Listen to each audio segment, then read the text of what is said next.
Olá pessoal, mais um vídeo no canal, vídeo com informações do Flamengo, e no vídeo de agora vamos falar sobre Michael, assunto que está tomando conta das redes sociais, muita gente dizendo que Michael já está certo para retornar ao Flamengo, e nós vamos trazer no vídeo de agora o que nós apuramos em relação a esse assunto. De fato, Michael está de volta ao Flamengo, Michael é o novo reforço do Flamengo, vai voltar a vestir a camisa rubro-negra. Nós vamos falar isso no vídeo de agora, vamos trazer o que temos de apuração até o momento da gravação desse vídeo. Também vamos falar de Wesley, e eu consegui mais um detalhe da venda de Wesley. Vou te falar, se vocês já achavam a venda maravilhosa pelos valores, vou trazer mais um detalhe para vocês, que vai ser, digamos assim, a cereja do bolo dessa venda aí, que eu considero maravilhosa. Já adianto desde já a minha opinião, uma venda maravilhosa. Isso tudo e muito mais no vídeo de agora, mas antes gostaria de pedir para você se inscrever no canal, dar o like no vídeo, ativar a notificação e também compartilhar o vídeo com os amigos, com as amigas e ajudar o canal a crescer cada vez mais. Conto com a sua colaboração. Qualquer ajuda será super bem-vinda. Galera, é o seguinte, eu não poderia deixar de mencionar, de falar sobre isso aqui no vídeo. Hoje perdemos o maior comunicador do Brasil. A verdade é essa, e um dos maiores do mundo. Infelizmente, Silvio Santos se foi, partiu. Nesse momento está lá no céu, com o Papai do Céu. Está lá sendo muito bem recebido, eu tenho certeza disso. Mas eu não poderia deixar de falar sobre isso, deixar aqui a minha homenagem. Infelizmente, eu não tive a oportunidade de conhecê-lo, de apertar a mão dele, de dar um abraço nele. Eu trabalho no SBT atualmente há quase 3 anos e sempre sonhei com essa oportunidade, mas infelizmente não tive essa chance enorme. Mas o Silvio Santos se foi, a verdade é essa, fica o legado dele aqui. O que eu posso falar para vocês, galera, embora eu não tenha conhecido ele, mas trabalhar no SBT é maravilhoso demais, graças a cultura que ele estabeleceu na emissora. Todo mundo fala isso. O Silvio Santos tinha, na verdade, uma linha de trabalho que eu considero sensacional. A cultura que ele estabeleceu na empresa é algo absurdo. E eu falo, é um sonho trabalhar no SBT, porque eu sempre quis dizer que eu trabalhava e trabalho na emissora do Silvio Santos. O cara era um fenômeno. Eu cresci vendo o Silvio Santos aos domingos. O cara era um fenômeno. E outra, super trabalhador. Tudo que ele conquistou foi através de suor, de trabalho, correndo atrás.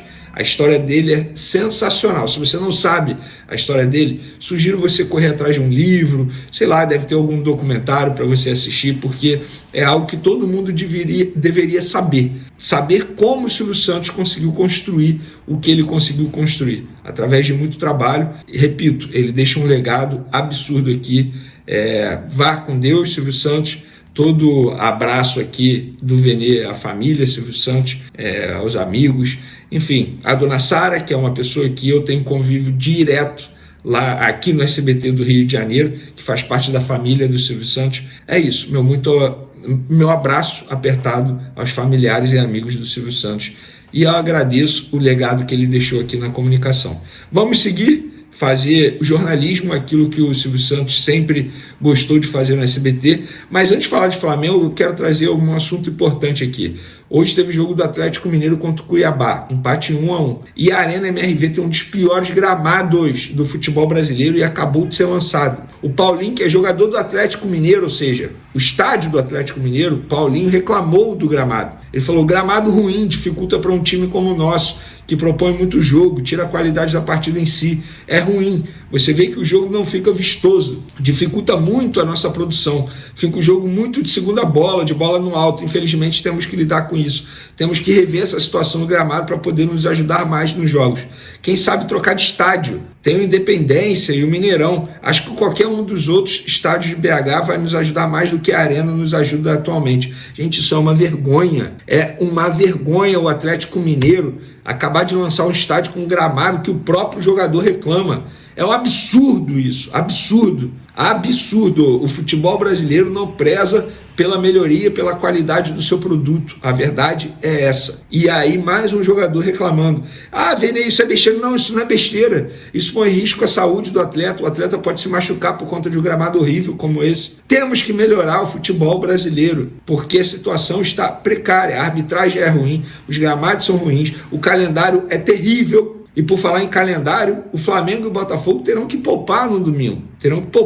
Mas esse assunto eu deixo para o próximo vídeo, porque agora vamos falar de Wesley. Negócio fechado, venda fechada nesse sábado, tudo acertado entre clubes, no caso Flamengo e Atalanta, e o Wesley também. O Wesley já foi comunicado da venda. Inclusive a Atalanta já trabalha na logística dele. O Flamengo só fez um pedido para ele ficar à disposição contra o Botafogo nesse domingo e contra o Bolívar na quinta-feira. Inclusive nesse domingo contra o Botafogo, o Wesley será titular. O Varela vai ser poupado, o Wesley vai jogar de titular.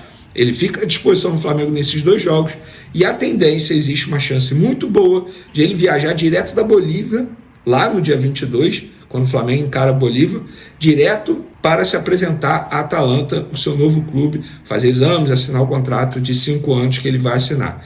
Detalhes da venda: 16 milhões de euros de maneira fixa, que serão pagos em 3 parcelas. 6 milhões de euros à vista, até 5 dias após a assinatura do contrato, 4 milhões de euros no dia 30 de outubro de 2024 e 6 milhões de euros no dia 31 de agosto de 2026.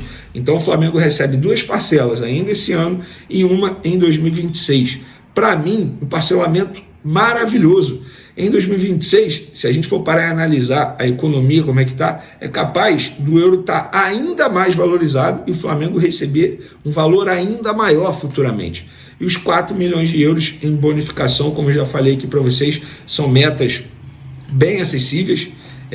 Acho que o Flamengo fez uma venda sensacional, 20 milhões de euros no lateral direito, o Wesley. E além disso, tem a cereja do bolo. Sabe o que eu acabei de descobrir antes de iniciar a gravação desse vídeo? Que além dos 16 milhões de euros fixos, 4 milhões em metas super acessíveis, o Flamengo ainda vai ter direito a 10% de mais-valia em uma futura venda de Wesley e pode ser 15% de mais-valia se a venda for igual ou maior a 45 milhões de euros, o que não é nenhum absurdo, tá? A verdade é essa. Se a gente for analisar os valores das vendas de jogadores de clube para clube lá no futebol europeu, isso aí é tranquilão de acontecer, tranquilo, ainda mais se o Wesley se destacar com a camisa da Atalanta, e tem chance disso acontecer. O estilo de jogo da Atalanta atualmente ajuda demais o estilo de jogo do Wesley. É por isso que a Atalanta queria muito o Wesley, e é por isso que eles vão pagar esse valor absurdo pelo lateral direito, o Wesley. Vamos falar agora de Michael. É o seguinte, eu sei, tem muitos veículos jornalistas cravando Michael de volta ao Flamengo, ou pessoas mais cautelosas dizendo bem encaminhada a situação. O que eu sei é o seguinte: o Flamengo, sim, fez uma proposta ao Michael, com um contrato de pelo menos 3 anos. A proposta está com o Michael, só que o Flamengo enfrenta a concorrência de outros clubes do mundo árabe. Não sei de quais países e quais clubes. Foi isso que uma pessoa, tanto da diretoria do Flamengo quanto do staff do jogador, me disse. Outros clubes da Arábia também fizeram proposta. E o Flamengo vai se reunir com o jogador nesse domingo, ou no máximo segunda-feira, com os empresários do atleta, para poder definir essa situação.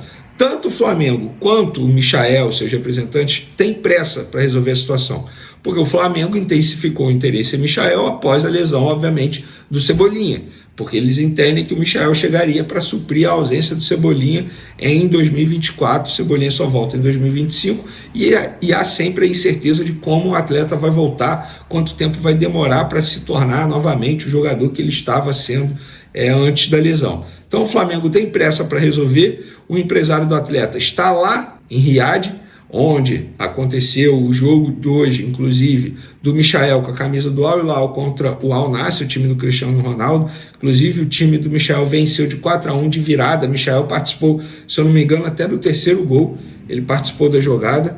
Espera aí que eu recebi um documento aqui, deixa eu ver se é importante. Não é importante não. Então, o Flamengo tem sim interesse. Não está fechado, há um otimismo muito grande no Flamengo para conseguir essa contratação.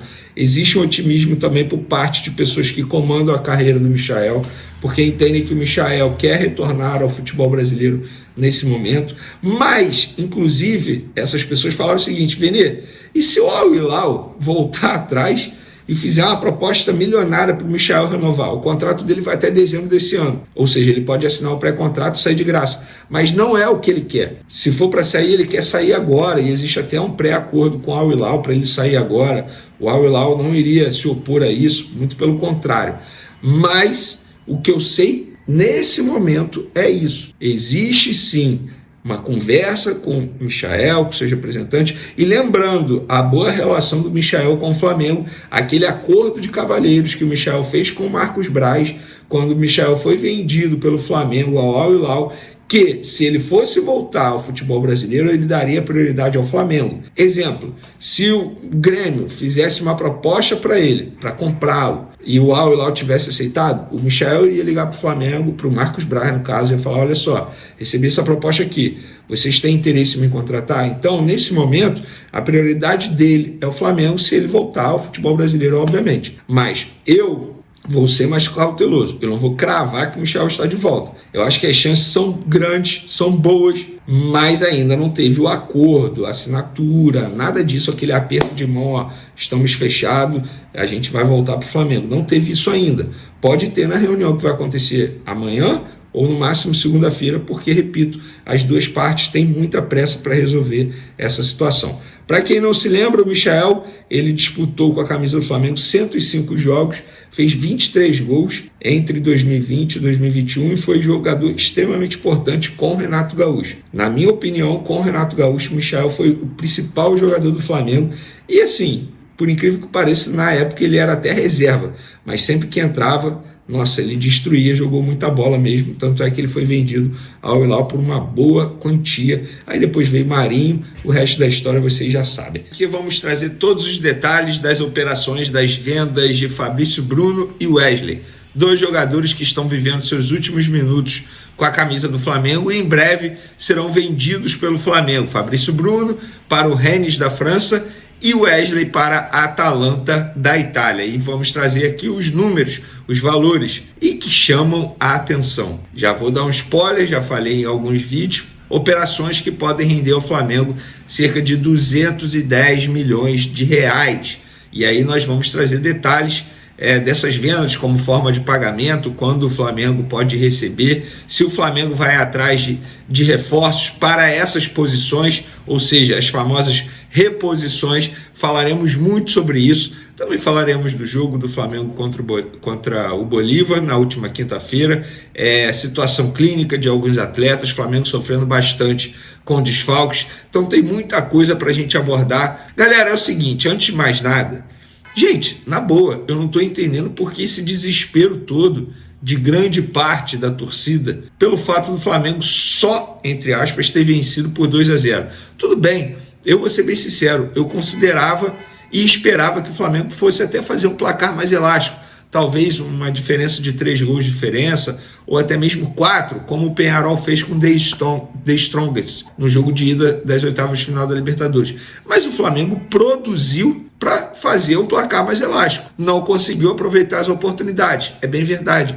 Mas não podemos deixar de lado o cenário que o Flamengo vivenciou durante o jogo. O Flamengo perdeu o Pedro, que estava fazendo uma grande partida diante do Bolívar. Aí entra o Gabigol. Gabigol também entrou muito mal, isso precisa ser dito. Jogou mal demais e saiu substituído pelo Carlinhos.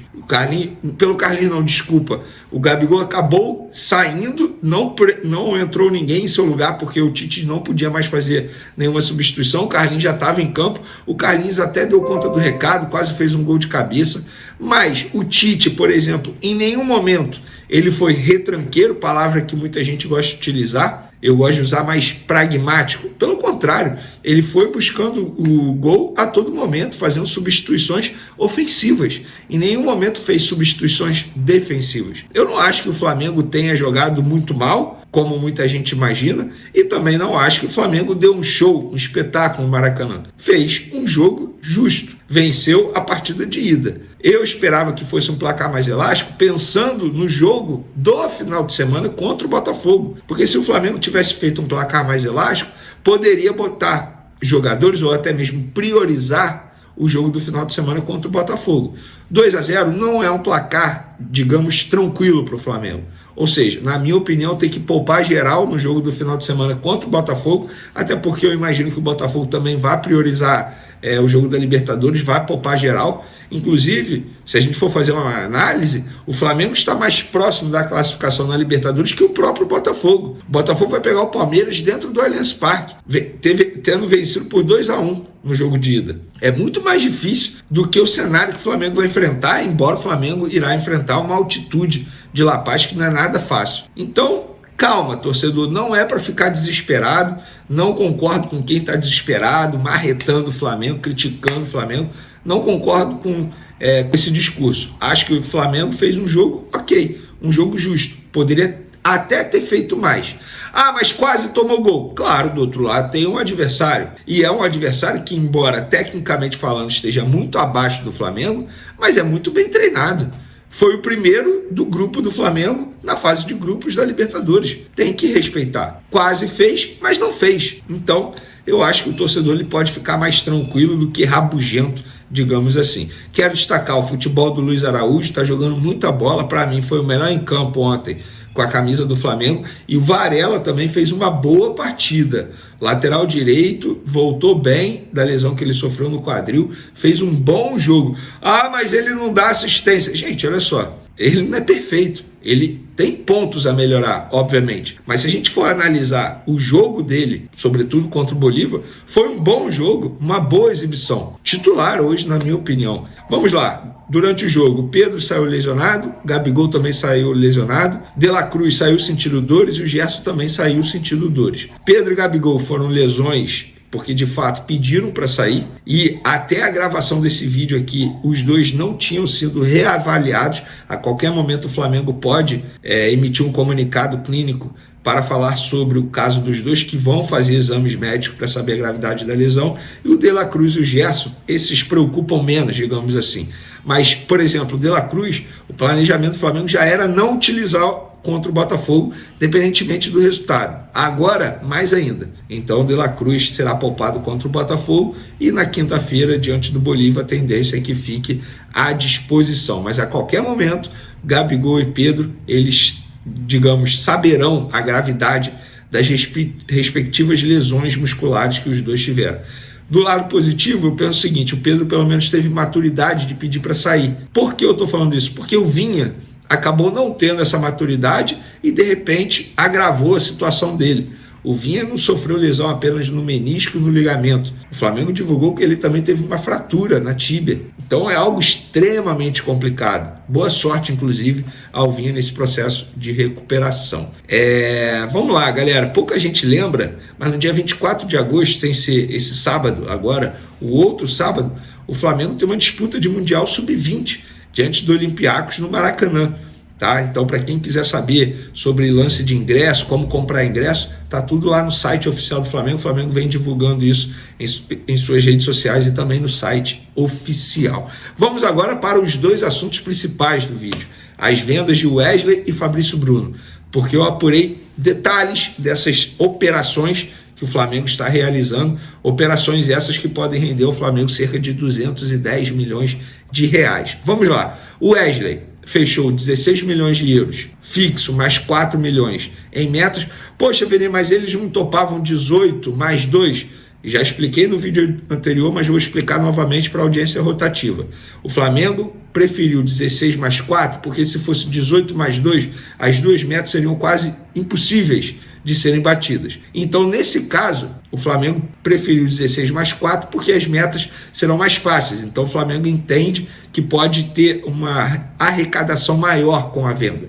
E fechou 16 milhões de maneira fixa, mais 4. Forma de pagamento em 3 parcelas. O Flamengo vai receber 6 milhões de euros à vista, 5 dias após a assinatura de contrato do Wesley com a Atalanta, 4 milhões de euros no dia 30 de outubro desse ano, de 2024, e 6 milhões de euros no dia 31 de agosto de 2026. Tá? O Flamengo durante 2025 não recebe, e recebe a última parcela em 2026. Ficou dessa maneira. E as metas?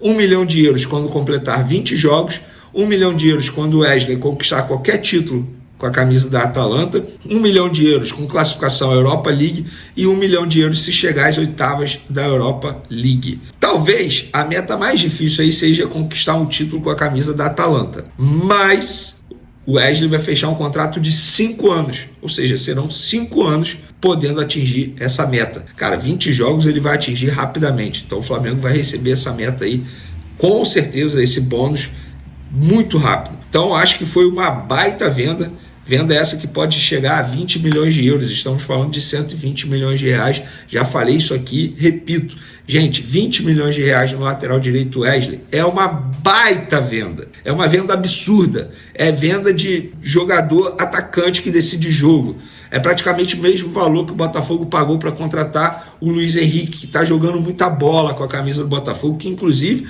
o Flamengo tentou a contratação. Só para vocês terem noção, na boa, o Flamengo vende muito bem. E nessa mesma linha, nesse mesmo discurso, eu vou em relação ao Fabrício Bruno, ao Rennes. Está fechado, vai ser 12 milhões e meio de euros, mais 1,5 em metas, totalizando, portanto, aí 14 milhões de euros. Me mandaram a mensagem aqui, mas não é nada urgente não. Totalizando 14 milhões de euros. O Rennes vai finalizar a compra de Fabrício Bruno junto ao Flamengo quando finalizar a venda do zagueiro belga Arthur Theath para o Eintracht Frankfurt, por 16 milhões de euros mais 3 milhões em metas. Ou seja, o Fabrício Bruno vai chegar para substituir esse jogador belga lá no time do Rennes. Eu, com acordo com uma fonte, não posso publicar a forma de pagamento do Rennes e nem as metas que estarão estabelecidas em contrato, mas garanto para vocês que são metas extremamente fáceis de serem batidas, acessíveis. O que eu posso dizer para vocês é: o contrato do Fabrício Bruno com o Rennes será de 4 anos e ele terá, só no primeiro ano de contrato dele, um aumento salarial de 30% em relação ao que ele recebe atualmente no Flamengo. Óbvio que pode aumentar aí durante o contrato, durante o tempo de contrato dele com o Rennes, metas, aí é algo do contrato do jogador com o clube, que isso aí eu pouco procuro saber. Enfim, eu não sou da Receita Federal para ficar detalhando como o jogador vai receber. O que eu posso dizer para vocês é que, novamente, é uma baita venda que o Flamengo está fazendo. Um zagueiro de 28 anos, que tem apenas uma convocação para a Europa e para a seleção brasileira e nunca havia jogado na Europa anteriormente. Será a primeira vez que ele vai jogar no exterior. Inclusive ontem, depois do jogo contra o Bolívia, ele falou sobre esse sonho dele. Poxa, mas ele teve a oportunidade de realizar o sonho no West Ham. Já expliquei. A proposta salarial do West Ham era até menor do que ele recebe atualmente no Flamengo. Então, financeiramente falando, não valeria a pena para ele se arriscar, entre aspas, em um novo projeto, sendo que ele iria ganhar menos, ainda tinha um custo de vida extremamente maior lá, porque morar lá não é fácil. O custo de vida é muito maior, isso é um fato. Então, ele entendeu que não valeria a pena. Agora, no Rennes, ele entende que vale a pena, e não é só ele. Tem a família dele também, isso é algo conversado com a família dele. E aí eu sei que muita gente vai me fazer essa pergunta: Vene, terá reposição para a zaga? A priori, não. Para a vaga do Fabrício Bruno, a priori, não. Não é o planejamento do Flamengo.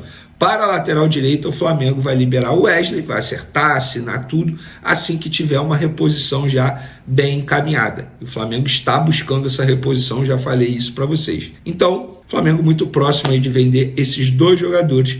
E repito, o Flamengo está trabalhando para trazer reposições e reforços para o elenco rubro-negro ainda nessa janela de transferência. Eu quero a opinião de vocês. Vocês acharam as 2 vendas muito boas?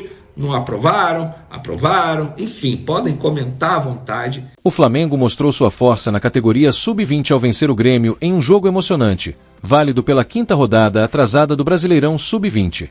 Com essa vitória, o rubro-negro alcançou sua 6ª vitória consecutiva e se isolou na vice-liderança da competição. A partida aconteceu neste sábado, 17, no Ayrton Ferreira da Silva, no Rio Grande do Sul, e terminou com um placar apertado de 3-2 para o Flamengo. O duelo foi digno da posição das equipes na tabela, com o Grêmio ocupando o 3º lugar e o Flamengo logo à frente, na vice-liderança. Jogando em casa, o Grêmio começou melhor e abriu o placar logo aos 8 minutos do primeiro tempo, com um gol de Guga. No entanto, o Flamengo voltou do intervalo com uma postura mais agressiva e conseguiu a virada em 2 lances seguidos. Adriel marcou 2 vezes em menos de 5 minutos, começando aos 10 minutos do segundo tempo. Aos 40 minutos, o Grêmio empatou novamente com Kaique, deixando a torcida gremista animada com a possibilidade de uma virada. Mas o Flamengo não se deixou abalar e, 1 minuto depois, Guilherme garantiu a vitória rubro-negra com um gol decisivo. O Grêmio ainda pressionou nos minutos finais, mas o Flamengo segurou a vantagem e saiu com os 3 pontos. Com essa vitória, o Flamengo consolidou sua posição na vice-liderança do campeonato, agora com 37 pontos, 3 a mais que o Grêmio, que permanece em terceiro lugar com 34 pontos. Ambas as equipes já estão classificadas para a próxima fase da competição e vão buscar melhorar seu posicionamento na tabela na última rodada da fase inicial, que será disputada na próxima quarta-feira, 21. O Flamengo ainda tem a chance de terminar a fase de grupos como líder do Brasileirão Sub-20, estando apenas 1 ponto atrás do Palmeiras. Na última rodada, o rubro-negro enfrentará o Internacional na Gávea, enquanto o Palmeiras jogará contra o Cruzeiro no Bruno José Daniel, em Santo André, SP. Já o Grêmio, que ainda sonha com a vice-liderança, enfrentará o Cuiabá novamente em casa.